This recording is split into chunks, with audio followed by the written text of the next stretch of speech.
at some point we are going to have to do a whole show about how good this show sounds.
Hey everybody, welcome to Downballot. We do this show live almost every Tuesday at 7:30 p.m. Pacific right here on Twitch. That's twitch.tv/Echoplex Media. If you'd like to support this project, check out eplex.store. There are brand new items that are available only to our monthly members, our Pride items this year for just a couple weeks. They'll be members only. And this year's theme for our Pride items is Rainbow Disco Goats.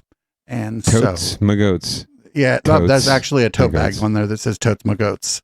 So I was inspired by that. that's a good one. Other ways to support us are easy enough to find at echoplexmedia.com. Just click the support link at the top and give me your fucking money because I like to make curry and not starve. I'm producer Dave. You can find me on Grindr. What's up, everybody? This is the Councilman. You can find me if you're looking for me. But if you really want to find me, check me out on X/Twitter/Elon Musk's wet dream. You can catch me at THE_councilman, as always. I'm getting a little frosty lately, so you might enjoy it. I never see any. I see that thing is so fucked up. It's like here, I click the following tab and it just shows me the same 5 people's tweets over and over again. I like those 5 people, but I never see your stuff unless you tag me in it. But then I see it in my notifications that shit is broken as fuck. And if you go to the For You tab, it's just a random collection of racists and anti-vaxxers and grifters. Well, for you, maybe. I'm getting nothing but Filipino food and tiddlywinks. Oh, really? That's great. That's great. Yeah, it's lovely. I think it's just because I only like things about adobo and sprinkles. Oh. Yeah. So try that.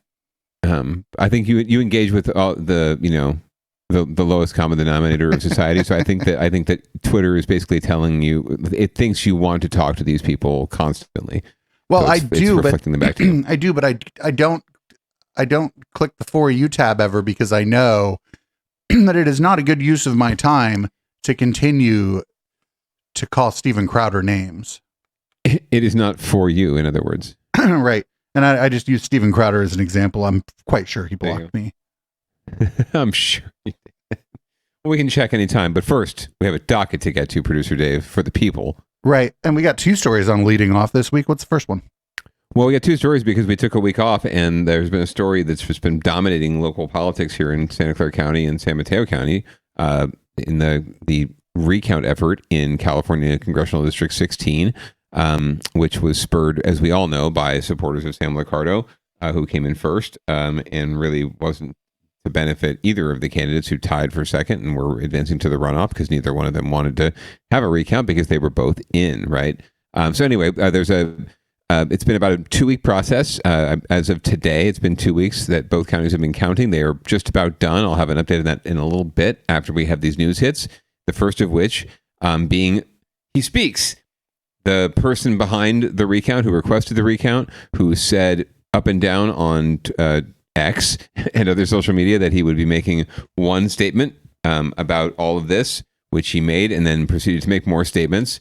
And now he's making statements to the press. So he just can't seem to shut up, and we're going to listen to what he has to say on NBC Bay Area. Today, the recount at the Santa Clara County Registrar of Voters is winding down. Officials say they expect it'll wrap up tomorrow morning. For the past few days, staff have been doing something called reconciling votes. Basically, since the votes are counted in batches, they're finding the votes for this election from those batches, matching them to the correct precinct, and then recounting them. It's not lost, and it's not we just found some in a shoebox somewhere. We're reconciling them, pulling them from the different batches to make sure that they're in the correct precinct before we can say anything or any results. This is mind-boggling. The county told us last Monday, a week ago, that they would be done last Tuesday. Jonathan Padilla is the man who requested the recount in the 16th congressional race, where more than 180,000 votes were cast. The first count determined Sam Liccardo will move on to November, and Joe Simidian and Evan Lowe were tied for second. Padilla is upset the recount is taking so long. It's also costing the super PAC he's working with an estimated $12,000 a day to fund. The pace of counting has dramatically slowed down. We were doing 40 to 50 precincts a day. Thursday was 3, Friday was 2. They're still charging the same amount. There's real issues with that. 10 years ago, he helped run Sam Liccardo's mayoral campaign in San Jose. Now he's a tech CEO. Many questions have been raised about who is funding the super PAC that's footing the bill, so I asked Padilla about it. There's been absolutely no talks with Mr. Liccardo or his campaign, anybody on the campaign. This is done completely without any of their knowledge. And, they even want us to do things we're not necessarily willing to do right now, like reveal the donors. We're going to do that following FEC guidelines in mid-July. As for the recount, voting officials say an additional 7 ballots have been accepted and counted in this process. San Mateo County is done, but Padilla's attorneys challenged 16 ballots that are still in envelopes there. Those were originally rejected because they arrived late. He's challenging another 16 in the South Bay for the same thing. We don't know who they are. It doesn't matter who they're for. Like, the matter is they should be counted. In San Jose, Ian Cole, NBC Bay Area News. He's like, I'm issuing all these challenges to the process. Why is the process taking so long? Seriously, I mean, and if he had requested a hand recount, as he originally had requested, it would be taking much longer. It'd probably take a whole month, frankly. So, yeah, the fact that they allowed him to adjust to a machine recount, right, which lowered his costs, although it's not his costs, let's face it, he should just be content, not look the proverbial gift horse in the mouth, and wait for the process to play out. But instead, he's playing the media, and he's playing the world's tiniest little violin, and just trying to get more attention to himself, because he's a sycophant. That's pretty much what's going on here. And he's willing and able to do anything that Mr. Liccardo or his minions beckon, because he's just so anxious to please, right? And I know, Producer Dave, I could hear the clickety clack of your keyboard frantically looking at or Googling snickerdoodle.com. No, I actually don't care. Right. I think you might enjoy if you go to Mr. Padilla's Twitter feed and his business's feed. He's into all sorts of fun stuff, blockchain, and I think Snickerdoodle is something to do with I don't know, retargeting or social search engine optimism, whatever, the special sauce of Silicon Valley. Anyway, this is pretty disgusting. This guy is totally full of shit. It's very clear. And whether or not he had any coordination with Liccardo, this is obviously on Liccardo's behalf. But the good news in the second story is that more than likely they are going to have to pay for it, and they're not going to get reimbursed for the effort. And we've got more on that from our local news as well. Fuck yeah. Let's hear about that. Election workers in the South Bay have been recounting ballots for a week now, and we're still waiting for the updated results in the race for District 16.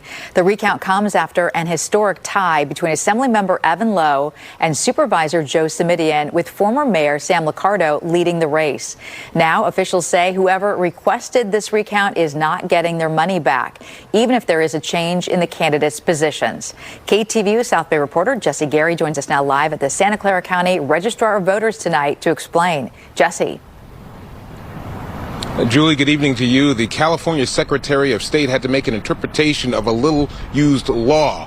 Her ruling means that the tens of thousands of dollars that are being put up to fund this recount will not be reimbursed. This as the recount continues.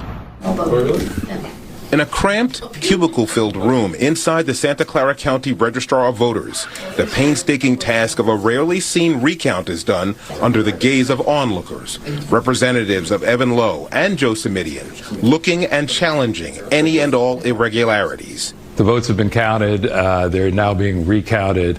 I think in relatively short order we'll have a final count, a final recount.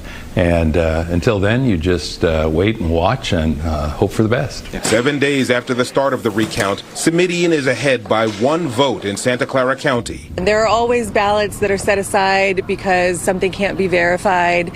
And now with the recount, we're going back and looking at all of those. San Mateo County officials are performing a similar task in a congressional district that spans the 2 counties. Recount is going really well. We are progressing quickly, and we're doing our best to make sure that everything is done properly. Santa Clara spokesman Steve Goltiao says his registrar had to appeal to the California Secretary of State over the issue of reimbursement for the cost of the recount. Former Liccardo campaign staffer Jonathan Padilla is ponying up $32,000 a day just to learn he won't get a cent back. So there's a provision in Election Code 15624. If the recount drops someone off the ballot, no reimbursement, because it's not the same as adding a new person to the ballot based on the results of the recount. It's a technical difference, but obviously there's a lot of money at stake. So no one has ever seen anything like this before. Currently, frontrunner Sam Liccardo, Simidian, and Lowe are all headed to a political collision in November. But a single vote could break the tie for second place and leave either Simidian or Lowe on the outs. When the law was written, it wasn't really anticipated that there would be a recount in a case like this where there's a tie for second. No.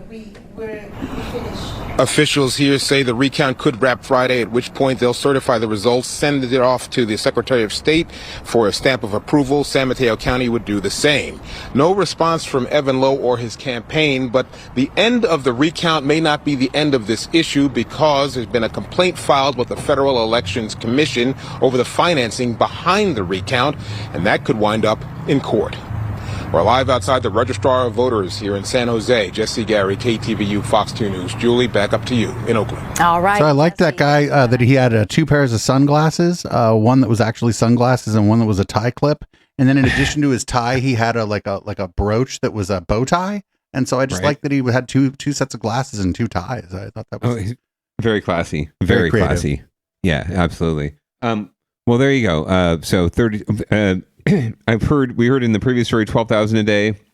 We heard in this story 32,000 a day. It's actually closer to 24,000 a day, all told between the two counties, from what I've heard. So both of those stories had it wrong. But still, if you do the math, you're looking at upwards of $300,000 that's been spent just to do the recount itself. Not to mention all the money that's been spent by the campaigns, the respective campaigns, on their attorneys, and all those poll watchers. So it's just a mess. And it didn't need to happen, and it is going to end up more than likely pushing someone off the ballot in November, because as of today, it has Santa Clara County has finished their count. They have finished their count of all those questionable ballots as well, and San Mateo County only has those 16 ballots that Mr. Padilla is challenging. Damn it, it's taken so damn long. They only have those left to verify in terms of the postmark date. Before they can count them. And once they do, then they will be done, whether they count them or not. But right now, Evan Lowe is up by 4 votes. So it could very well be that those 16 extra ballots, even if they were all counted, don't have the ability to flip that margin. And it looks as though Evan is in very decent shape to be going forward to the runoff. And Joe Simidian may be the one who's left on the outside, but you never know. Strange things happen. So we'll see what happens with that final count. Probably hear about it tomorrow.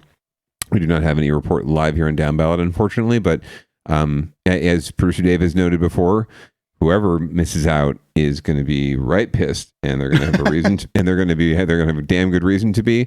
And there is going to be no shortage of opportunity to, pay for independent expenditures or any kind of other campaign work that will be used to hinder Sam Liccardo's efforts, let's just say, because he is the linchpin of all of this, right? Whether or not the person missing out jumps on board with the other, second place contender who actually got through in a sort of active way, up to them. But you can be guaranteed that they are not happy with Mr. Liccardo right now, and they're going to do everything they can to keep him from winning, even if it means the other person, their other competitor winning.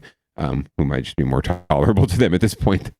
Although the devil himself or herself might be more tolerable than Sam Liccardo to Joe Simidian right now. Right. I mean, this is just a bad look, for the Liccardo people, because it's one thing to be a sore loser. It's another thing to be like a shitty winner.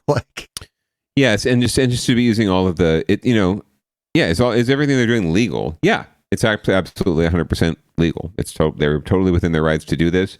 Does it look bad? Is it silly? Is it stupid? Is it wasteful? Is it gonna could it actually backfire and could they end up shooting themselves in the foot? Is it sketchy? Is it not transparent? Is it just good old political gamesmanship? Absolutely, that's what's going on here, and that's really what's frustrating a lot of people is that no one's just being fucking honest about it, right? Liccardo is just saying, "Oh, I have nothing to do with this," and Padilla, the sycophant, is saying, "Oh, Liccardo, my old boss, who I'm still supporting, had nothing to do with this, right?" And he's out there, flaunting his startups, branded jacket on this news hit. After we could show the post, Producer Dave, like his 2 weeks ago, he was getting a lot of shit from us, people who know him in the Democratic sphere, because he is a Democrat somehow. And he posted on his own socials that this would be this is the only time I'm going to say anything about this, but you guys are all wrong, and this is about democracy and blah blah blah. But he said this is the only time I'm going to talk about it, and he just has proceeded to continue talking about it. He's like Trump; he just can't shut up. talk about it, and now he's on TV talking about it with his, his company's logo, flaunted on the news hit, right?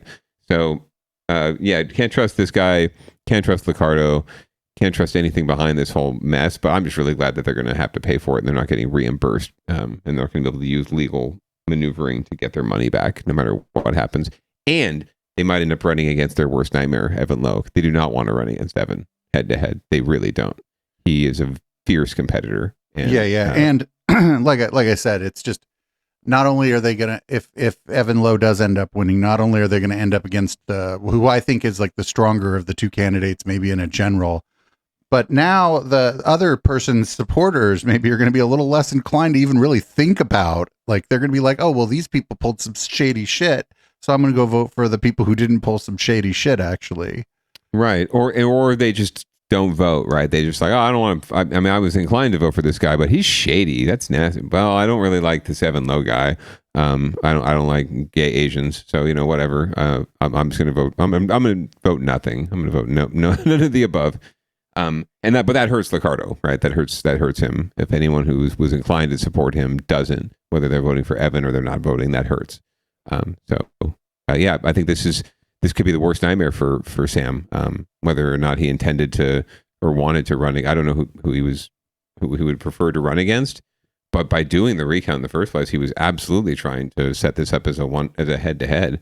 So he had to have a preference based on his own polling that he did, right? So I guess he is, maybe he did figure that Evan would be a easier or better opponent. That's weird too, because you'd think in a three-way that like Sam would capture like the sort of corporate Democrat vote, and Joe and Evan would split the progressive vote, and that it would almost be like a mirror, like that Evan and that like the Lowe and Simidian would be basically tied again, and Sam would be just out ahead of them with the more kind of corporate Democrat vote and possibly Republicans even. Yeah, you can absolutely make that case. I think it's a very good, very strong case, frankly. I think Simidian could have pulled a little more from Liccardo's base and that more conservative Democrat base, but not, like you're saying, the corporate tech bro, Mark Anderson, Peter Thiel kind of money, right? And also Republicans too, right? At the end of the day, I think Joe might get a few just because they've been around long enough and he's been around forever. But Sam would probably pull a lot of that Republican support. So then, you're looking at like a split on the other side. But now Evan has that lane pretty much to himself, and the progressive lane is pretty big in that district. There's a lot of really staunchly progressive communities, ton of Asian American communities, ton of Chinese American communities. I think he lines up really well. And he's young. He's younger. He's only 40. He's just got more energy and more vitality and more just everything than Joe was going to have. And that was evidenced by Joe's campaign materials, right? They were just everything was about trying to like, go Joe, exclamation point. Like Joe's exciting, right? Almost like the Jeb campaign, but for Joe. Right. And Joe's always been, and no knock against him. It's just who he is, but Joe's always been boring, right? He's a policy guy. He's a policy wonk, and policy wonks are boring. And he's always been boring when he was younger. So that's just who he is. So, and again, no fault to him. I love wonks. I love boring people, but it's hard to get elected in this day and age as a boring person. So, you have to be exciting, and Evan is exciting, and he had great TV ads that moved obviously enough people to make this happen for him. So, kudos to him. I mean, I think it's a tremendous if he gets through, and it's him on Sam. Whether or not he wins at the end of the day, it's a tremendous victory for him to get this far, coming from where he started. All right. So let's move on to winners and losers, where there are no winners unless y'all were rooting for somebody and then they probably lose. Yeah, this is just a kind of a funny story. This is probably the most down-ballot-y story of the week. Adam Schiff came to the Bay Area to do a fundraiser and got his car broken into. Let's go ahead and check out what the local Fox affiliate has to say about this. Car of U.S. Senate candidate Adam Schiff was burglarized in San Francisco. Schiff's car... I wish you would have used the word burgled. I just like the word burgled better than burglarized. in a downtown parking garage when his luggage was stolen. Now here you see Adam Schiff in Burlingame. He was speaking at a campaign event. While everyone else was dressed more formally, Schiff was wearing a shirt and vest. The rest of his clothing were inside the stolen luggage. Wait, they just stole his in Burlingame? Yeah, right. Like, are things that desperate in Burlingame? I mean, he was going there for money, so it can't be that bad. But I actually feel really most awfully for I mean, he's an affable candidate. He's been around a long time. He's been in the public eye. He can certainly play that off. And there's so many things you can say that to play that off if you could arrive in your life preserver vest and and t-shirt, especially if your car got burgled, right? Like, no problem. But the poor gal on the bottom left in that photo who was like mid dumpling insertion into her mouth, right? When the photo was taken. And that photo is probably the only photo that's being publicized from this event, right? So immortalized for all time in the news is mom or whoever, wife or friend or daughter. Like, I mean, maybe it's a good ass dumpling though. Maybe it's a moment that one would want to cherish. It better be. She's definitely not paying attention to Adam Schiff, so it's got to be some kind of dumpling. Not that Adam Schiff is like a level above boring, right? Like he's definitely a wonk. He's definitely one of those, but he's got a little bit of the X factor. So he's a bit above boring, but he's still kind of Melba toast. I think Katie, if you really want excitement, Katie Porter or Barbara Lee would have been much more exciting in that race, but the voters have spoken. All right, up next, we got Antioch School District employees are being harassed by people because this is what people do now, I guess. Well, here's how we do politics now. We like harass the people that work for the fucking schools. So let's see what's going on up there in Antioch. As if they don't have enough fucking problems up there in Antioch as it is. That's what the good wife and I were saying when we saw this story.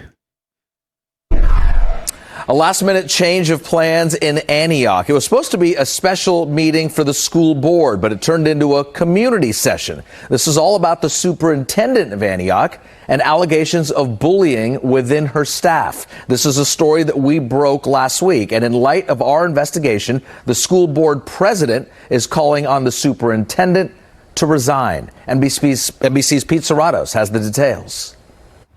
A special closed session meeting for the Antioch School Board did not go as planned, with 3 school board members not showing up. But it did provide a space for residents to express their concerns regarding bullying claims against district employees.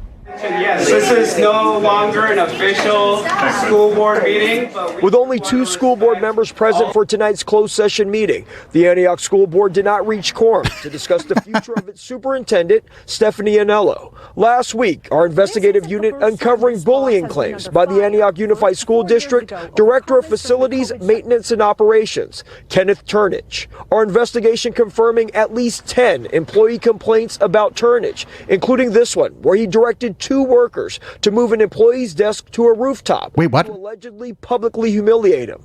And those making the claims believe Turnage's close relationship with the superintendent and her husband, former Antioch Police Chief Alan Cantonato, is why he... Oh, this just keeps getting better, doesn't it? Right? Cop's wife's friend starts harassing random employees and making them work on the fucking roof of a portable building. Yeah, I mean, I didn't even add this to the docket. It just sort of jumped onto the docket. Like, I need to be on Downballot tonight, this story. You're like, how did that link get there? I guess I should add a description. Right? Like, what is this? It's weird. I'm going to check it out. It's a yellow link. What's a yellow link? Been properly disciplined. We know that if things are going to change, it starts at the very top. Following our investigation, School Board President Antonio Hernandez called tonight's special meeting to discuss the performance of the superintendent, who he feels needs to resign for mishandling these cases. I was horrified at these things that our employees are going through. That's not the kind of school district that I want. That's not the kind of school district that our employees deserve. It's time for everybody to make a change and get it together. Come in love, come in peace. And with the lack of quorum, the meeting... Come in peace or leave in pieces.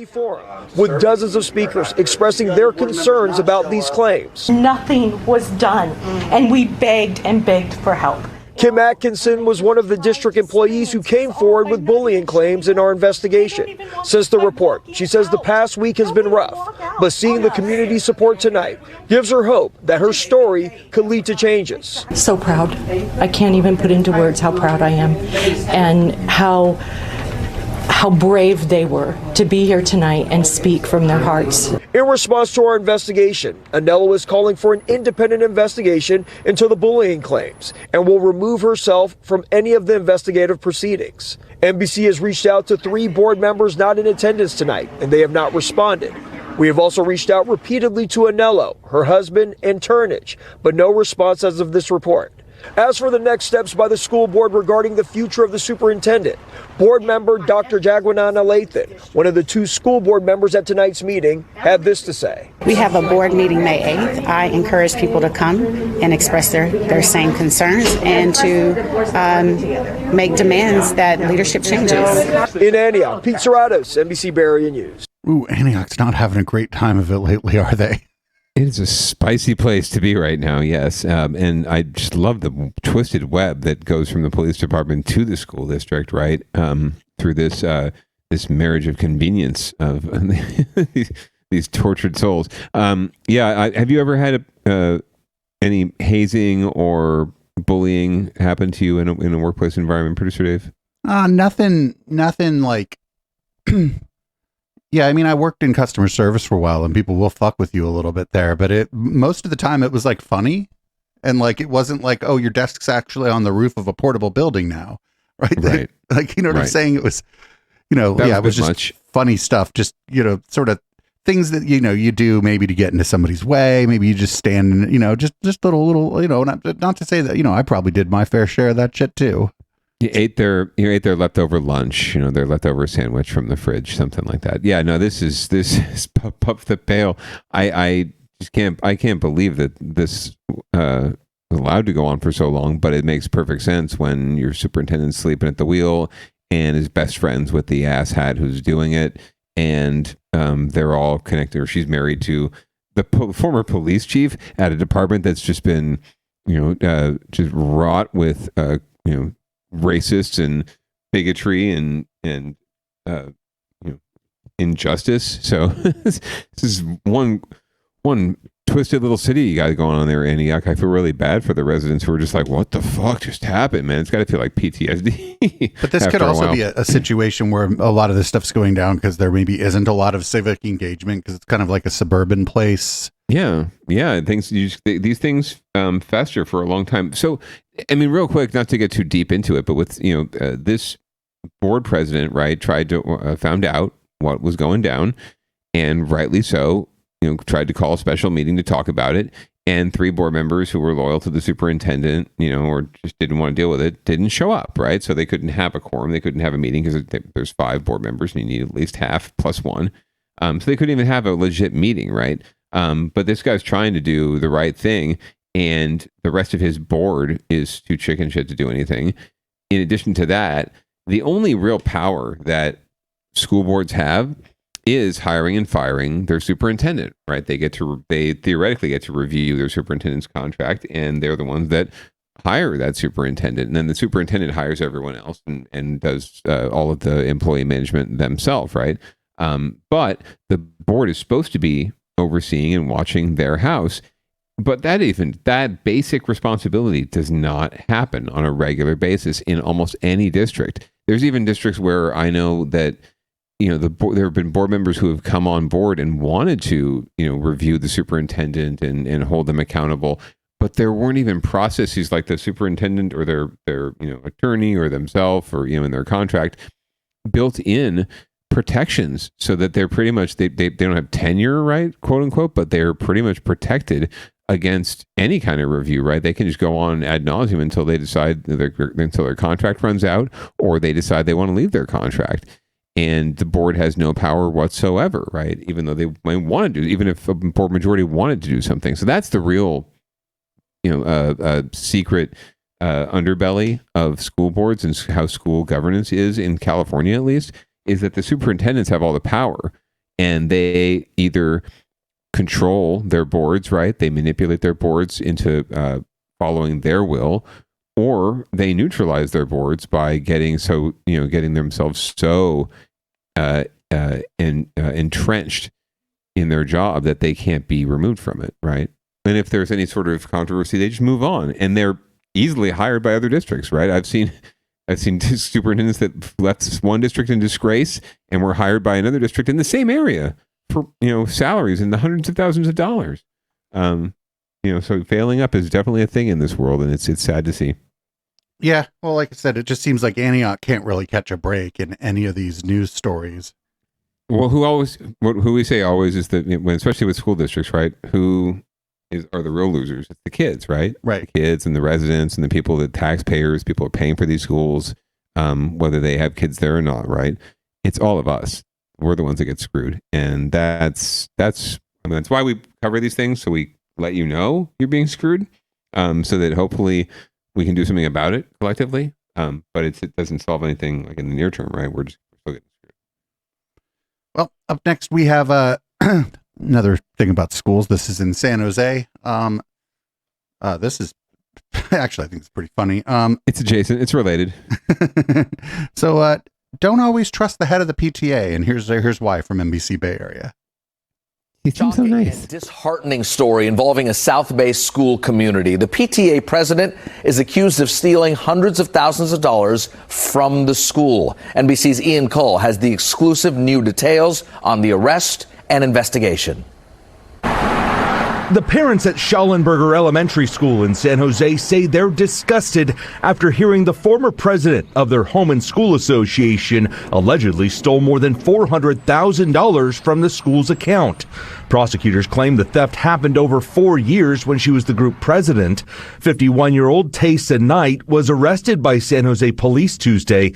Investigators say between 2019 and 2023, Knight wrote 45 checks to herself and her husband. Now, these were supposed to be reimbursement checks for services that weren't even rendered, right? So she had invoices that weren't true, weren't real. The investigation began when Knight left her position on the board last summer. Melissa Martin is one of the new board members who took over and noticed serious discrepancies. That's when the board contacted San Jose Unified and then police. Things really didn't add up. Money spent didn't add up to what we knew programming had cost over the years. And as we dug into it, just money was missing. It's money that kids and parents fundraise for all year to fund arts, music, and other programs. Martin says the missing money meant science and recess programs were canceled at the start of the school year, and they had to delay giving teachers stipends for their classrooms. After a 9-month investigation, parents say Knight was arrested on Tuesday shortly after leaving campus. I was glad to see that the investigation had gotten to that point, and that the police and the DA's office had done their due diligence to finally bring charges. While Knight gave up her position on the board last year, she still worked at the school as an office specialist. She faces 3 felony counts for grand theft and forgery. She's being held on $80,000 bail. In San Jose, Ian Cole, NBC Bay Area News. So it's like as she walked off of campus, so she was still like involved in the school during this investigation? More than likely, I probably had a kid at the school still. That's her involvement, right? That's how they get into the PTA in the first place, is through their kid, because they are looking out for their child's education, producer Dave. They want to make a contribution. They want to help support their child and the other kidren. So they do the PTA thing. This is rare. This doesn't happen a lot. So we shouldn't make it out like this is some sort of rampant problem. But PTAs and these organizations can, especially in cases like Schallenberger and Buxton and other schools, sort of in that Willow Glenny, Almadeny, hoity-toity, affluent kind of neighborhoods where the parents have a lot of time and a lot of money to contribute. These organizations raise like hundreds of thousands of dollars a year to support the school with, additional funding for like arts teachers, right? And shit that the school can't afford, right? Paper for the fucking copier, right? Although most schools get enough paper. Anyway, long story short, they raise a shit ton of money, right? And so they're very, I don't want to say they're not regulated at all. They're supposed to be regulated. They're supposed to follow certain rules. They have to follow certain rules to be a connected organization with the school in the first place. but very easily fungible, and very easily, it's very easy to obfuscate and to for something like this to happen, for fraud like this to happen. I can speak from knowing firsthand, seeing it happen, for not seeing this happen, but seeing how it could happen. It's very easy. And not just PTAs, any kind of small nonprofit where there's a lot of money going around and there's really only like one or two people who, or maybe one person who knows what's going on, right? And cuts all the checks and does all the bookkeeping. The opportunity's there. And this Karen, obviously I was waiting for her name to be Karen. It had to be with that picture. Took advantage of it. And again, who misses out? The kids. The kids, as always. So, and not for nothing, like $400,000 over 4 years is like a lot of that's a lot of money. It's significant. I mean, you would think that someone would notice, but it's you're dealing with a board of directors of this. Basically, it's nonprofit, right? This PTA, whether or not they're processing the money or not, but you're dealing with a board of directors. It's all volunteers. They're all parents, right, and teachers, but mostly parents. Most of whom are not schooled in finance or financial compliance, and certainly not nonprofit finance or fundraising or any of those things. So they don't know what to do looking at a balance sheet, right? I didn't know what to do looking at a balance sheet the first time I joined a board, right? I had to learn all that shit. And by the time you learn it all, then this shit happens, right? And sure enough, all it took was a new board president coming in to be like, wait a second, like now someone's actually looking deeply into the books, right? Wait a second, it doesn't make any sense. Hey, why does that add up, right? So eventually someone does notice, but yeah, it's not that hard, even with big chunks of money for something like this to happen. I'm surprised it doesn't happen more often. Reimbursing oneself is like, that should just be like an immediate like red flag to the other people in the organization. Like if you spent your own money or whatever, there's some kind of agreement about like if you do a certain kind of work, you're paid as a contractor.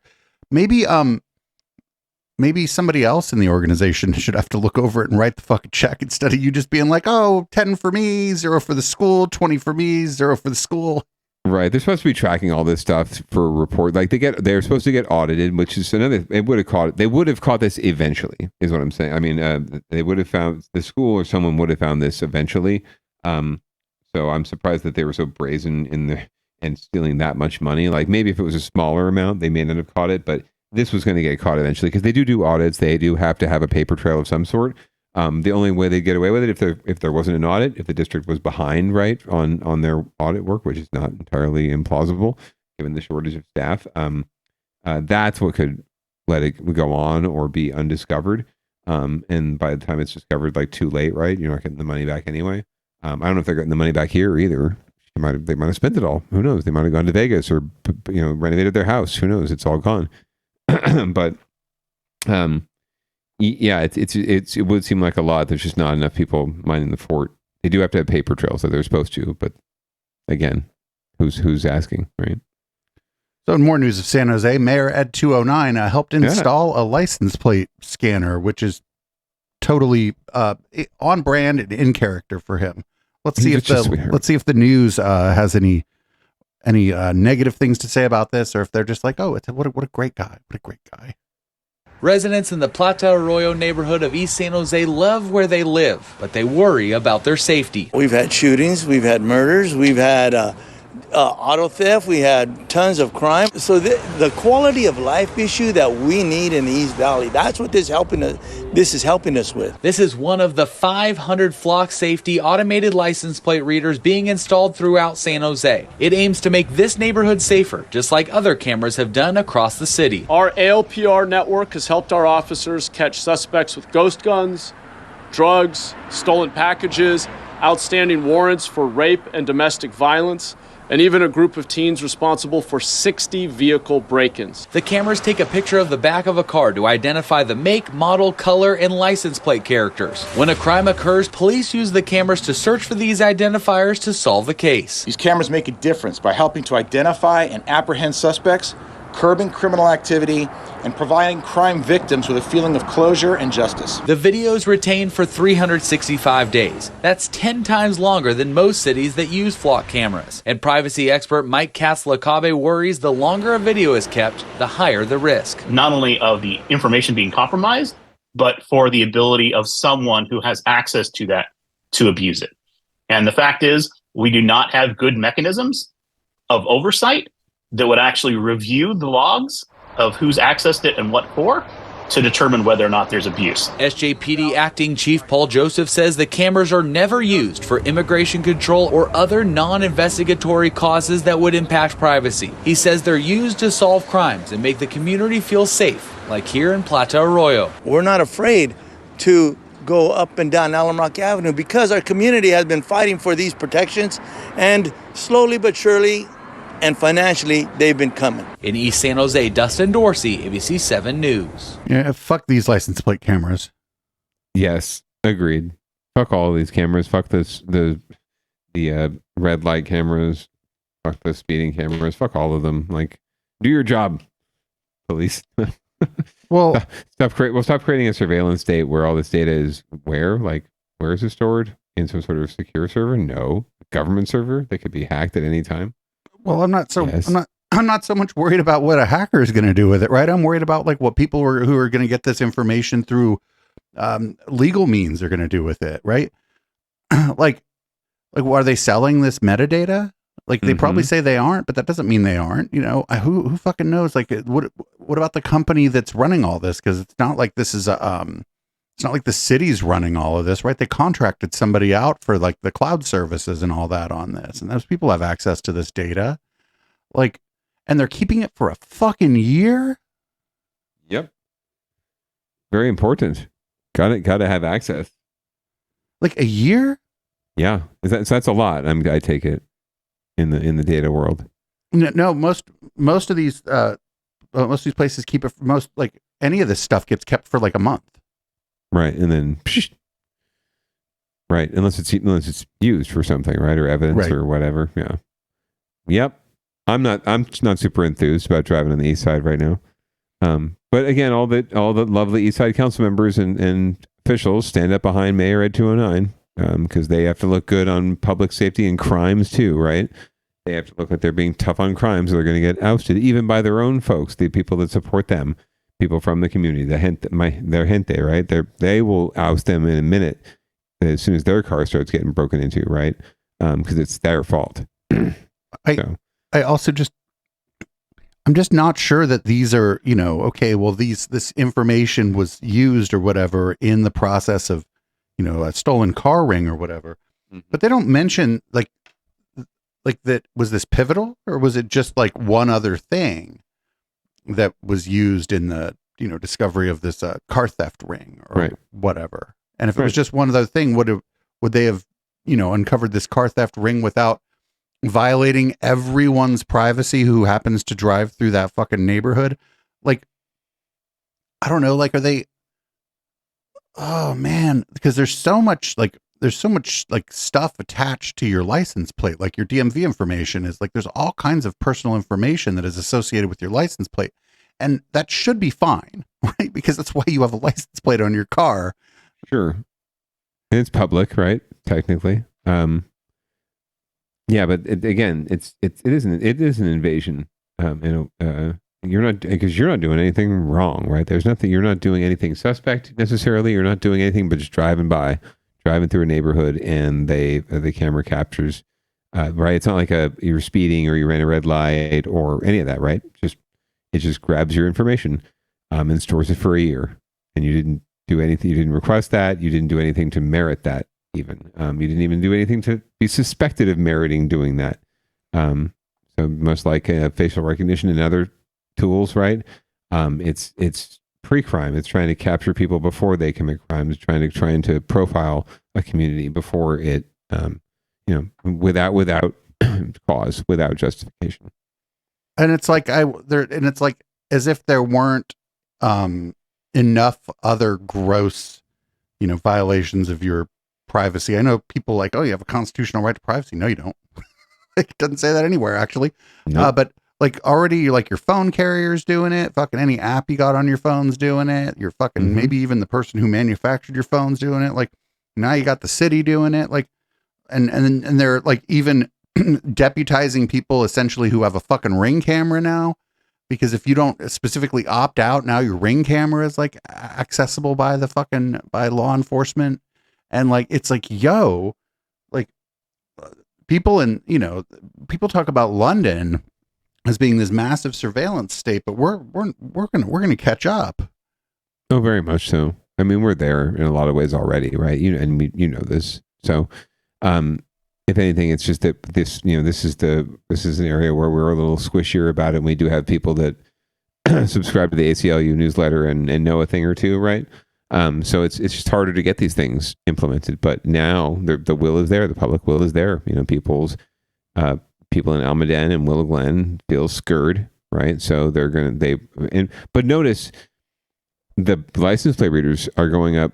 I don't know that they're not going up in Willow Glen. I don't know that they're not going up in Almaden. But the shining example that was used, the press conference, the big blockade of elected officials, Matt Mahan in his khakis and dress shirt up on a ladder.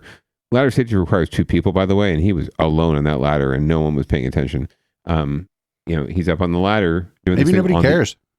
On the east side.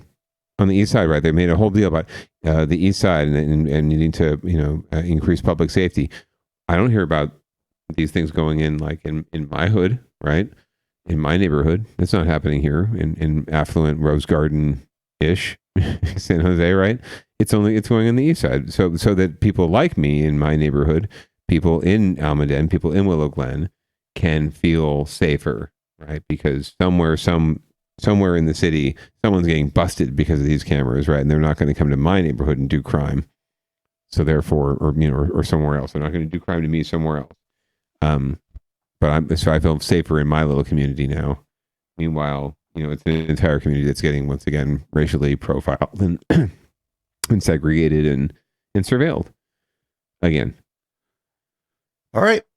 Well, we're going to move on to get your shit together. And apparently this is about a panda. Usually our stories about animals go in and another thing, but don't worry. But I guess there was a plan to bring pandas to the San Francisco Zoo, and there's some problems. I wonder what the problems are. Let's check it out. We'll find out. Okay, getting those pandas from China here to San Francisco to the zoo won't be easy, and it comes with a little controversy as we're discussing. I'd hate to be seated next to a fucking family of pandas in like economy class. Not only does Mayor London Breed have to get the Board of Supervisors to allow her to raise money to make this happen, but one supervisor is questioning her priorities. NBC's Terry McSweeney has this. I bet you it's Aaron Peskin. There's nothing like a panda in person. That's Mayor Breed today, unable to contain her excitement about 2 giant pandas expected at San Francisco Zoo in the near future. That deal was announced during Breed's recent trip to China. And we are going to get 2 giant pandas in San Francisco. We are so excited. The mayor posting on X today that she is submitting a resolution to the Board of Supervisors that will allow a variety of city departments to raise money from philanthropy and private entities. Breed also says the project is moving full steam ahead. We're talking with the representatives of the zoo, where we have some engineers from China that were here while I was in China to talk about where and what it would entail.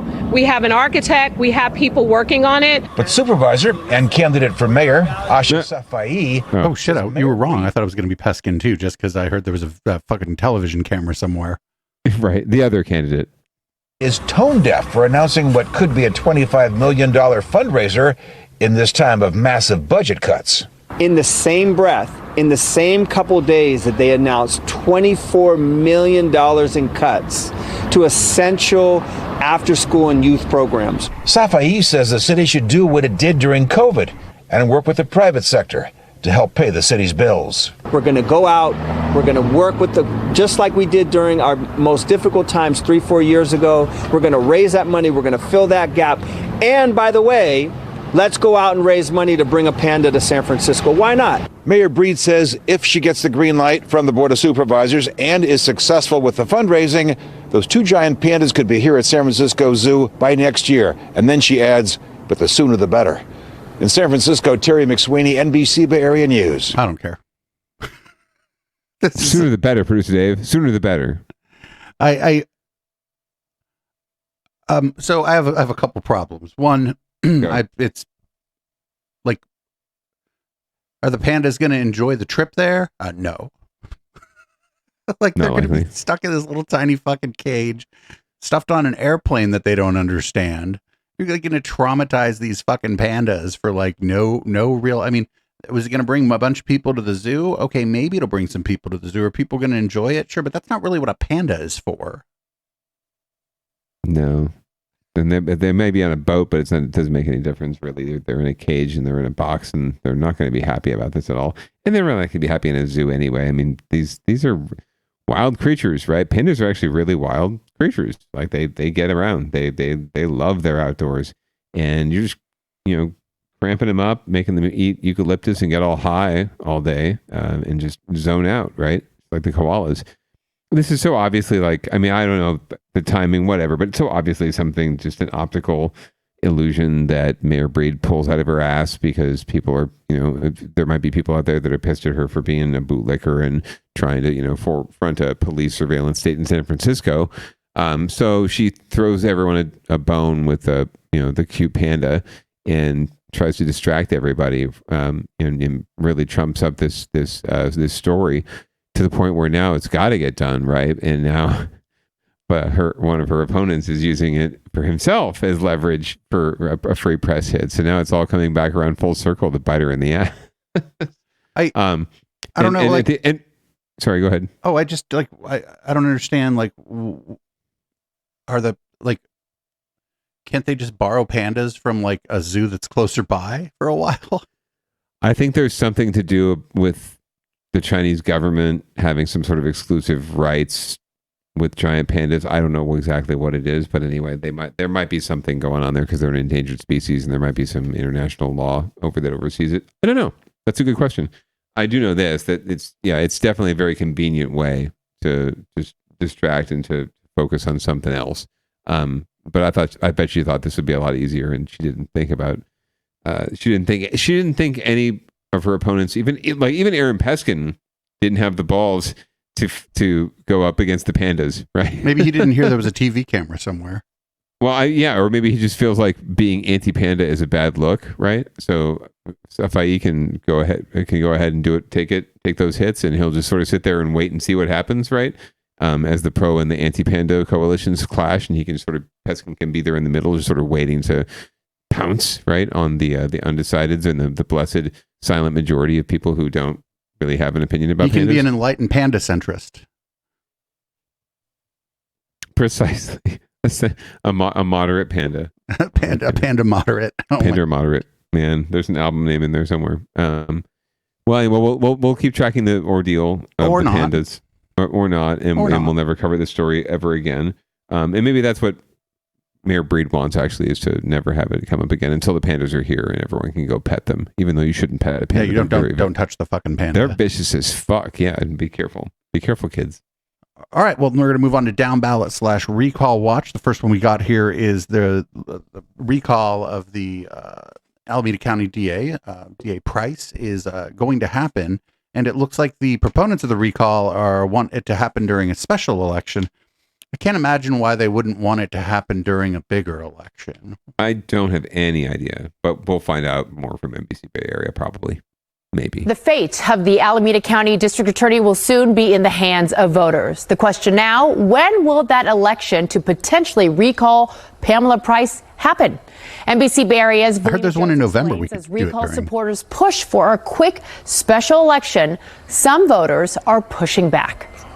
After securing enough signatures to let voters decide if DA Pamela Price should stay in office, the group behind the recall is now calling on the Board of Supervisors to set a special election date for July or August. The recall of Pamela Price is coming. This is it. We don't need to wait till November. There is not a timeline on life. And waiting till November is not an option. We need her to go right now. Recall supporters believe the Board of Supervisors should have already set a date during last week's meeting. The board did not respond to a request for comment on that issue today, but the Registrar of Voters claims state law meeting requirements prevented the item from being discussed until April 30th to allow time for public notice. Supporters of DA. Well, that's some Brown Act shit. Yeah. That's some Brown Act shit where you can't just put something on the agenda without like letting people know that it's going to be on the agenda. We talk about all the time, right? We're like, I had no idea this was happening, yet here I am. I'm very offended that no one told me about the meeting at which I am speaking. About the thing that nobody told me about. Thing that nobody told me about. Also showed up at today's rally calling a special election a waste of taxpayer money. They say they believe Price is delivering on her promises of accountability and justice while addressing over-incarceration rates, calling this pure politics. Justice isn't just about locking somebody up for a crime. It's about getting it right. It's about having the proper evidence to convict somebody. The crime problem will not be solved by this scapegoating of our district attorney, who actually is doing a lot for public safety. But victims' families like Patricia Harris and James Purvis, whose 28-year-old son Jaron was killed in 2020, say despite voting for Price initially, they now believe her policies failed to get justice for their family. Instead, they say the person responsible for their son's death got reduced charges and has already been released. Her words are not her actions. Fairness is fairness, but not to the extreme of just letting everything go. There's a difference. We're looking out for people that are being treated unjustly versus what she is doing. It's why Recall supporters say they're pushing so hard for an immediate election date. She has caused so much hurt, harm, and damage to Alameda County that any day that goes past is one day too many. In Oakland, Valina Jones, NBC Bay Area News. So my guess is that the yes on the recall people don't want the no campaign to have an opportunity to message about it.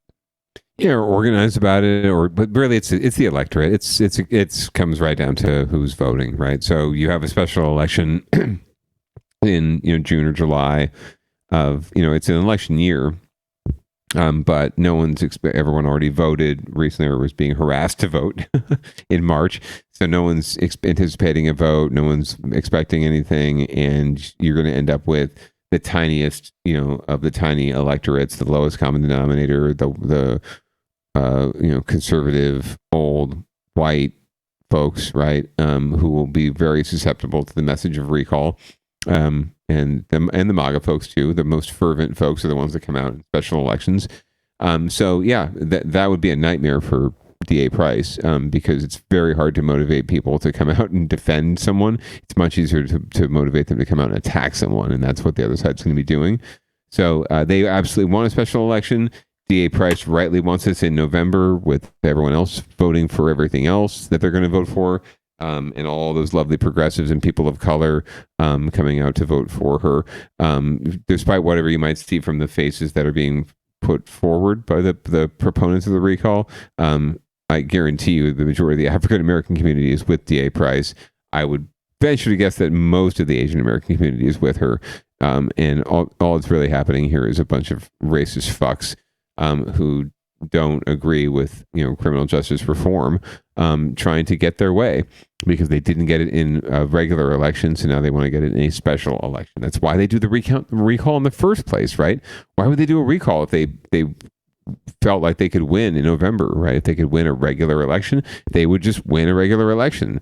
But none of them, they're all too chicken shit to run, and they're all too chicken shit to take on the real electorate. So hopefully the registrar and the Secretary of State and everyone else sees it in the county, sees it this way, and that it makes no sense to have a special election this close to the general election. It would confuse people. People would think that they were getting mail about the general, I think.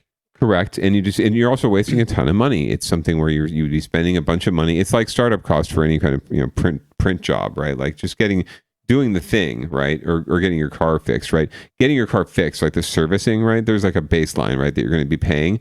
And then beyond that, right, there's all the other things. Well, it's just like the same thing with this, right? You're putting out a ballot with one thing on it, right? So you have to do all the things that go into putting a ballot out there and running an election for one thing, when you could be doing it for all the things and save yourself a lot of time. Right, and money. you're just adding you're adding a couple lines to the ballot. Because you're still going to have to. You're creating an entirely new ballot, and then you're going to have a whole new ballot for the fall election, right? So you're doing it all again. So yeah, the regardless of how you feel values wise about what DA Price is doing or why these folks say they were trying to recall her, the good government and money saving, taxpayer dollar saving argument, I think that resonates across the board. It hits home with me because it's just silly. It's a silly waste. I wouldn't, there's nothing this woman did wrong. She's not breaking the law. She's doing her job. She's doing the job she said she was going to do in her election or campaign. She said exactly this, and she's doing this, and she's midterm, right? I don't understand why you can't wait and try to oust her during the regular election, except that you're trying to game the system. And that right there and the waste, I cannot get behind. I don't care what you think about DA Price. I'm supportive of her, but that's irrelevant. I think this is the dumbest fucking thing. Like, I'm not the biggest Gavin supporter either, but the recall against him was ridiculous and stupid and wasteful, right? As much as I thought that they had a good case in some on values and his progress, right? But it wasn't recallable offense, and it was just a waste of my time and a waste of money and a waste of everyone's time. And it's so aggravating. Just like with the recount, it's another waste of time and money that could be spent doing other things. And these tool bags, I can't even imagine, because we're like a few months. It's not like we're a year out till the general. This general election going to sneak up on us. Months. Yeah. There's probably some stipulation that allows for a special election within 180 days of them filing the signatures, so they could get it sooner, right? Or 90 days. I don't know what the 120 days, maybe 4 months. So that's probably what they're using as their legal basis, but it makes no logistical common sense to do it now. But they could, legally, they might make the case if they push it far enough in court, they'll get it. And that would be the worst nightmare for DA Price, unfortunately. So we're going to stay over there in the East Bay. It looks like Berkeley City Council might get a UC Berkeley undergrad as one of the council members. That seems pretty cool. Looks like it's gal. Let's meet the gal who it could be. Let's do that. Well, a UC Berkeley student is set to make history as the first undergraduate student to win a seat on Berkeley City Council. The vote is expected to be certified in the coming days, but she has already declared victory with about 60% of the vote. Itai Hod spoke with the Cal senior about the importance of a student's perspective in politics. While most politicians are familiar with the pressures of a campaign trail, Cecilia Luna Parra's experience was a bit more nuanced. Election day wasn't just a milestone in her political career. It was also the day her term paper was due. I'm very happy and very excited, but it's all been a whirlwind. A senior at UC Berkeley, her dream was to become a teacher. But instead of just studying history, she's making it. I am the first undergraduate student to be elected to the city council, the first Latina to be elected to the city council, and the first openly queer woman of color. At 22, she's won the seat to represent Berkeley's District 7, which includes the campus and much of the city's South Side neighborhood. Students make up between a third and a fourth of this city's population. And we deserve a say in how the city's run. I'll just go after class. A 2023 survey found that 41 million members of Gen Z will be eligible to vote this year, with 20% of them saying they would run for office. We got all those posters. Campaign manager Jonah Gottlieb, also a Berkeley student, says unlike previous generations, Gen Z voters are actually showing up to the polls. Now combined, Gen Z and millennials are the largest voting demographic in the country. And we are the difference in so many campaigns. Hi, I'm Cecilia Luna Parra. Cecilia's platform reflects many of her generation's grievances: affordable housing, public safety, and tenant protections. Some of our leaders refuse to take a stand against the human rights violations in Gaza. She's also advocating for a permanent ceasefire between Israel and Hamas. a divisive issue at the center of massive demonstrations and rising anti-Semitism on campuses across the country. Wait, no. Wait. On the day of our interview, she attended a pro-Palestinian protest on campus which demanded the university financially divest from Israel. There are so many people in our community that are hurting and that are demanding that our local government pass a ceasefire resolution. For now, she's focused on juggling her last 2 classes and the demands of her new political life. There is so much in my head, and it all feels very surreal. And while most of her classmates will be off chasing their dreams, Cecilia is already living hers, right here in Berkeley. And Luna Parr will fill the seat of former Berkeley council member Rajul Robinson, who resigned back in January. He was also 22 when he was elected in 2018, but he had already graduated from Cal. So I didn't like the framing there of like they're talking about rising anti-Semitism on campus. This is just like incorrect. These protests are not anti-Semitic. In fact, some of the leaders at many of the universities are Jewish students, actually. Yes. No, they're anti-war protests. They're pro-peace, pro-ceasefire, pro-human and protests. You know, they catch like some student saying something stupid, and I'm like, well, that's a 19-year-old. Like, this person is not going to be the most articulate, and they're at a protest. They're angry. Like, you caught somebody saying something dumb. Oh, you caught a teenager saying something dumb, did you? Well, fucking congratulations. Like, I've seen, there's just as many old people that say dumb things too. And so, the dumb things are not necessarily tied to your age, but yeah, point taken for sure. It's like we said, there's a Yahoo in every bunch, right? Every group. And someone's going to say the wrong thing at some point. Then if things get said, right? You're fired up. Yeah. And it's all really interesting, and I don't want to spend too much time on it. I actually try not to spend too much time on this issue on the channel. There's a lot of other channels doing a good job on this issue, and it's, we're not like foreign policy. We don't really talk about it. My position on this is clear, but the anti-Semitism threat is a good deal rightward from where these protests are located on that fucking political spectrum. We've had anti-Semitic attacks that have involved firearms and not chants. And those tend to come from fucking white supremacists, and not too many white supremacists in attendance at these pro-Gaza protests, actually, because they don't. White supremacists don't like the Palestinians because they're Arab.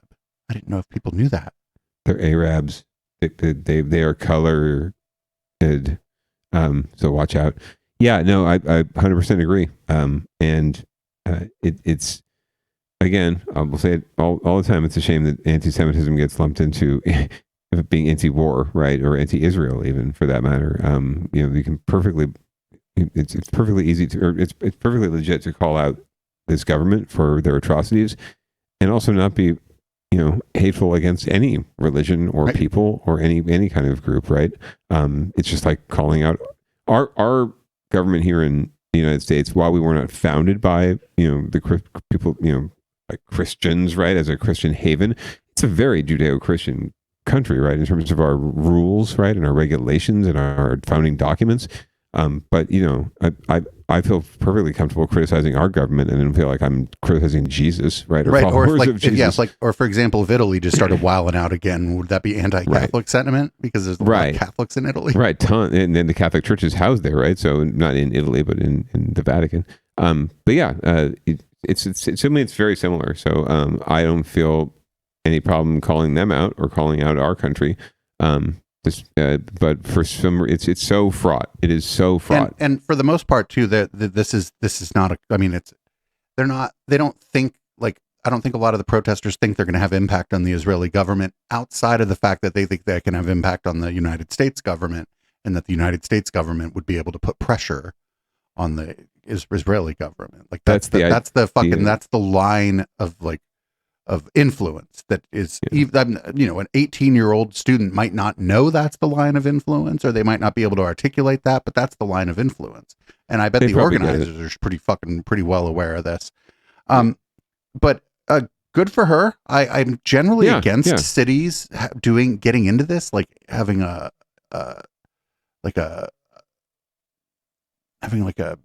resolution about a ceasefire or whatever, because it's the cities. It's not going to do anything. It's useless. I don't think that she's going to be necessarily pushing for that either. The underlying story here that we hopefully don't miss is that she won. She won. This is great. Handily, a young 60%. 60% good. Yeah, a young queer Latina trounced in this race, right? Granted, only 500 votes. So talk about special election, right? A district in Berkeley in a special election in April, like less than a month after we just voted, right? In a presidential election, like the lowest of lowest turnout, 500 votes. But she won. She did it. She got on there. Good on her. And I'm surprised actually that this is Berkeley. She said she's the first Latino woman. That's surprising. It's not necessarily surprising. Berkeley's it's been fairly white for a long time. The city itself proper, yeah. But there have been Latinos on the council, men. But Latinas apparently not, and apparently no queer Latinas either. So good on her. Again, good on her. This is a great story. I don't know. I'm sure she's going to do good and try to bring good progressive values to the council. And that's great. And there are other good progressives on that council that can, support her and hopefully work with her and get some things done for students because they could use it. Maybe like something about People's Park. Who knows? Yep, we'll see. We got one more here, and then another thing. We all remember this. I think everybody remembers this video. She's a great grandmother now. I think, yes. And she stopped a robbery. I think she used a golf club or some shit to stop. We had it on Downballot. We had the original, I think, viral video on Downballot. Maybe another thing. I don't know. But golf club or her cane or something. But now she's running for office. Let's see what office she's running for. I mean, I'm inclined to support her, but let's see what she has to say. Be safe. These days, 77-year-old Faye Taylor's German Shepherd Troy is more interested in sniffing around than springing into action, like he did in October of 2022. Who could forget the viral moment when Taylor, who prefers to be called Miss Faye, spotted an older woman getting dragged for her purse outside her West Oakland home? Miss Faye came running out, hollering, even throwing her cane at the assailant who speeds away. Were you scared at all to jump in? Because most of the time... She's like, nope, come in peace or leave in pieces. I never thought about it. The fear never crossed my mind. This great-grandma's quick thinking drew recognition from then-Mayor Libby Schaaf and then the nation. Here she is as a guest on the Drew Barrymore Show. Why did you want to spring into action like that? Because I'm crazy, I guess. Channeling that spirit of crazy, Miss Faye is back in the news. Despite no political experience and her advanced age, I figured this would be the only time I'm going to have to run. I don't want to be 99 and run. Crimes like the one outside her door and elsewhere. I'm just upset about what's going on, especially in Chinatown. Are just some reasons why she's entering the District 3 City Council race. It's so much crime. Well, the police station is a block away. It's just like they're not scared. They have no... Scared of you. Born and raised in Oakland, Miss Faye tried running in 2020, but says COVID stopped her from campaigning. 4 years later, she believes homelessness in the city has not improved. You're running for office, say, I'm going to do this and I'm going to do that. If you can't keep your word, you should be punished. And wants to see more focus on youth and education. That's what I would love to do, too, give the teachers a bonus, because they are really, really they're having a hard time. They're having a hard time with these kids because they have no discipline. Pulling them in and make them want to change their life instead of seeing them the next time in a casket. While Miss Faye admits she may not have all the answers, I'm going to do the best I can, and if I don't know what I'm doing, I'm going to ask somebody. Okay, I like that. I'm going to ask my community. She's vowing to serve her community with the same honesty and fearlessness the world saw in 2022. I think God is on my side this time. I think I can make it. We're going to go with mixed bag. Yes. Mixed bag for sure. Yeah. I'm all for Miss Faye. I think that it's great that she'll be able to lean on her community. This could be like a real community position on the city council if she were to get elected. So, good on her for stepping out there and doing it. And we shall see. We'll track. So the one thing I did like when she said, she's like, if I don't know something, I'm just going to ask somebody else. I'm like, oh, fuck right? Yeah, lady. Good idea. Right. We need a little more of that. We need a little more of the I don't have the answers kind of politician, I think. Yeah, when was the last time you heard that from a politician, right? That kind of humility.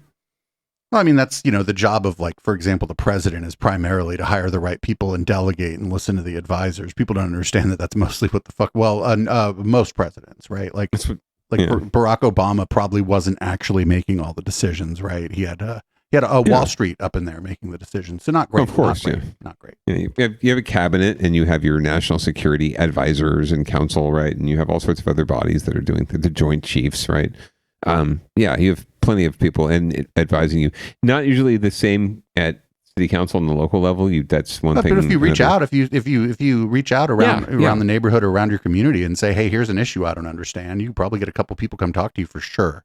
Very much so. It's more just at City Hall and knowing the ins and outs of government, having staff, having support and staff that are competent and can get things done.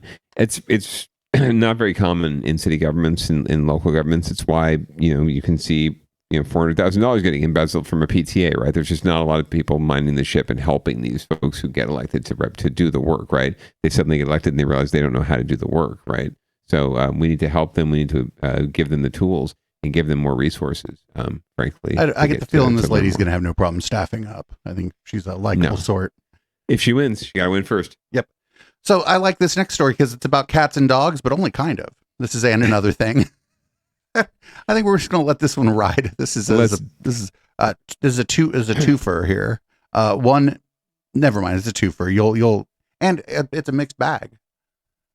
Yeah, I'd say so. I mean, depending how you feel. Cat owners know their affinity for cardboard boxes, but a Utah couple learned the importance of making sure they're not still in the box before you ship it. That's exactly what they did, accidentally sending their cat 600 miles in an Amazon package. They say they searched for hours for the cat, putting up hundreds of flyers until they got a call a week later from the company that implanted the cat's microchip. I just couldn't even believe that she was in California. I thought it was a prank. Like, I still hard to wrap my brain around. Oh my goodness. The cat was shipped in a large box of shoes that the couple was returning. Thankfully, Amazon employee Brandy found the cat and took care of her until the cat could be reunited with her owners. We are so thankful for Brandy and for everything that she did for our kitty. Like, it was just the best, because I know that Brandy seems great. Under other circumstances Good blue hair and all that she wouldn't have been found. We're just so happy to have her. They used to make fun of California blue hairs because sometimes older women would dye their hair and it would come out blue, but that's not the case anymore. I mean, the obvious question is what was going on while the box was being shipped. The cat obviously went 6 days without food or water in the box, but thankfully she is doing physically okay. And this is quite the transition from cats. Technology is supposed to make our lives easier. Sometimes it doesn't work out as anticipated, whether that be a total failure or just not really solving one of life's more pressing struggles. We have examples of both. Remember the idea that Amazon was going to make it easier than ever to have your package dropped at your feet? They were testing out these prime air deliveries in the Central Valley. The project lasted for a decade. Had its limitations. It could only drop light orders under 5 pounds. No big bags of dog food for my pup or heavy exercise equipment. There goes the China. What type of things was your daughter ordering? Well, it has to be under, I think it's 5 pounds. So it has to be small things and it can't be breakable. The most ordered item last week was actually a toothbrush. Oh, thank God they solved that problem. Yeah. Here's the thing. Amazon sent an email to customers Monday saying the drones are done, effective immediately, but Amazon will still keep the delivery operations going in Texas. And in case you've ever thought, boy, I wish I had a flame-throwing robot dog. Every day. I know. Oh, it's 9,420. Did you see that as the Elon? An Ohio company has 420 is a funny number because it's the weed number. You know that, right? Yes. Desperately searching for, Paul. Oh, maybe. Terminator. Yes. The company Throwflame says it's the first flamethrower-wielding robot dog. Are they sure? Well, they can safely guess. It's operated by Wi-Fi or Bluetooth. Whoa! It shoots fire up to 30 feet. What could go wrong? Yes. Oh, man. Yes, what could go wrong? I guess there are some practical applications. The company says wildfire control and prevention. I was just about to creation. Maybe they are going to use this, and it does job. Or you could clear your driveway of snow and ice, they say, but it's over $9,000. Battery only lasts for an hour. Wow. I know you would buy this thing. It's 9,000. The battery only lasts for an hour, but what about the flame or the fire, napalm or whatever? I'm concerned. Does the fire just automatically go out when the battery dies? The fuel that fuels the fire, you still got to replace that. That's not electrical. My goodness. Yeah. What practical applications? Okay. I guess Clearing the snow on your driveway. Clearing forest, I guess, by flame throwing it. That's just, it seems a little excessive. Also, like, I just don't trust it because it says $9,420. I feel like it's probably just $9,000, and they're like, oh, you know what we could do? We could put the weed number on it. Put the weed number on there. That'll get some stoners late at night buying our $9,420. Like it's gonna be like some tech asshole who thinks it's cool that it says the 420 number, but would call the fucking cops on you if they thought that you were smoking weed on your front porch, even though it's totally legal to get high. I used it to light my bong, man. Yeah, that's a little frightening. I mean, really, I can understand some practical applications for something like that, but it'd be for the fire department. It would be them using it, right? It wouldn't be something publicly available at the sharper image for 9420, right? Like, this is not something you would just pick up at the store or at the mall. This is something that would have a government or some sort of, public agency application, not something for you or me or, our child to wield on the streets of San Jose or the South Bay. If somebody gave that to me, I wouldn't even feel like comfortable selling it to someone else. Like, I'd be like, can we return this? Yeah, right. Can I get a gift receipt for this? And get some granola? Like, what the hell? Like, this is it looks like a terrorism robot, right? Right. Well, hopefully, this is not the dog that they use to find cats in shipping containers and packages, right? Burn them to death. That'd be frightening. I like that they mentioned that it is controllable over Wi-Fi or Bluetooth. Or Bluetooth, either or. All right, well, that's the show. You want to read the show out? Well, why not? As long as my throat holds out. Thank you, as always, Producer Dave, for manning the dials and the clips for us. And thank you, listener and viewer, for joining us. As always, we do this show, this Downballot experiment, every Tuesday night, except when we don't, like last week, at 7:30 p.m. Pacific. It's followed by public comment. You need to tune in for that. The red light is already on, and it's going to be super spicy, I am sure. Remember, as always, that you need to get vaccinated because COVID is still out there. You should wear a mask in public, especially at Costco, but pants are totally optional, although you can get those at Costco. This is the councilman and producer Dave wishing you a wonderful week. Enjoy Audible Smoke and enjoy public comment and everything we have to offer. Peace.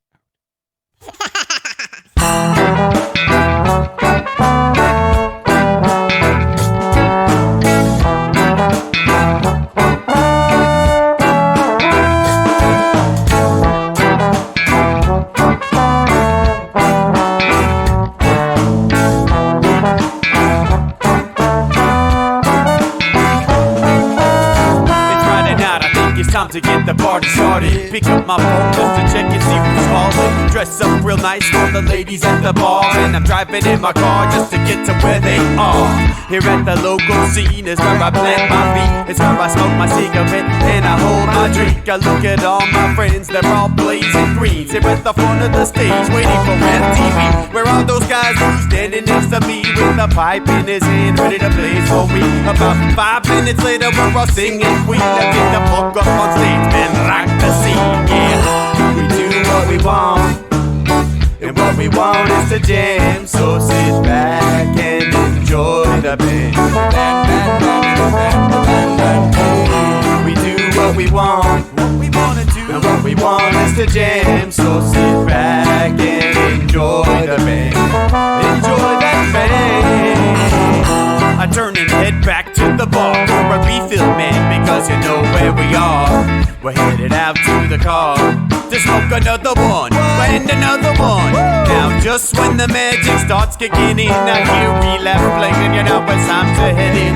Alright everybody, now it's time to grab a new drink, spark it if you got it, and then pass it to me, yeah. We do what we want, and what we want is to jam. So sit back and enjoy the band. We do what we want to do, and what we want is to jam. So sit back and enjoy the band.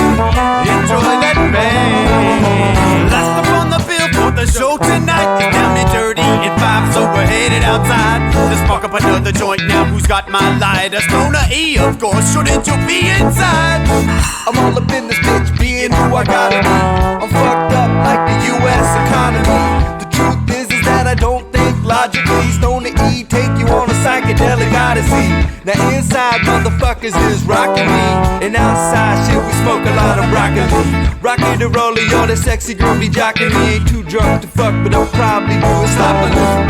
We do what we wanna do, and what we want is to jam. So sit back and enjoy the band. Enjoy the band, enjoy the band. We do what we wanna do, and what we want is to jam. So sit back and enjoy the band.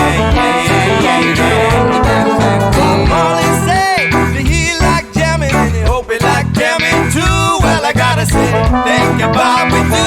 Yes, I gotta say, thank you, Bob, we do.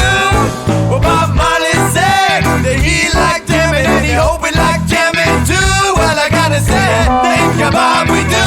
Yes, I gotta say, thank you, Bob, we do. Yeah, we do what we want, and what we want is to jam. So sit back and enjoy the band.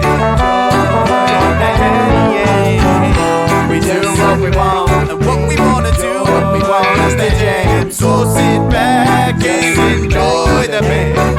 Enjoy that band. We do what we want, what we wanna do, what we want is to jam. So sit back and enjoy the band.